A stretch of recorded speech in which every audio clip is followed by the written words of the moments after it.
నేను ఒక 20 crores turn over చేసేవాడిని. నేను B2B బిజినెస్ చేసేవాడిని. ఓన్లీ ఆన్లైన్ ప్లాట్ఫామ్ అది.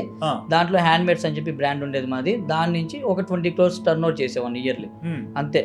కానీ నాకు ఎప్పుడు కూడా ఒక క్వశ్చన్ అనమాట, అరే నేను MBA చేశా, నేను బీటెక్ చేశా, MBA చేశా, నేను బిజినెస్ ఏదో చేద్దాం అనుకున్నాను, కానీ నేను 20 కోట్లే చేయగలుగుతున్నా. నేను చెప్పే కదా నీకు, ప్రతి MBA పర్సన్ కూడా 100 కోట్లు కొట్టాలనే టార్గెట్ ఒకటి ఉండేది ఫస్ట్ స్టెప్.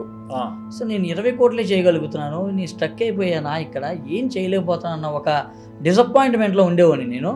అలాంటిది ఇప్పుడు సో మార్కెటింగ్ అనేది, సో మిస్సమ్మ అనేది ఎప్పుడైతే ఆ థాట్ వచ్చిందో స్టార్ట్ చేశాక, ఈ మార్కెటింగ్ అనేది ఎప్పుడైనా సరే, ఇది కూడా నీకు తర్వాత మళ్ళీ చెప్తాను గుర్తుపెట్టుకో, ఈ మార్కెటింగ్ అసలు నేను ఎందుకు స్టార్ట్ చేశాను అనే దానికి కూడా ఒక రీజన్ ఉంది.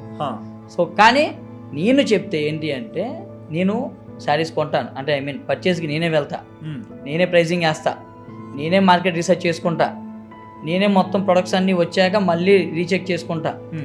సో నేనే చెప్తే పర్ఫెక్ట్గా ఉంటుంది ఎవరికైనా సరే. నేను ఒక ఇన్ఫ్లుయెన్సర్స్తో చెప్పించినా సరే వాళ్ళు 50% చెప్పగలరు, నేనైతే 100 కాదు 1000% చెప్పగలను. బట్ ఆ కాన్ఫిడెన్స్ నాకు ఉంది, చెప్తున్నా వింటున్నారు అందరూ.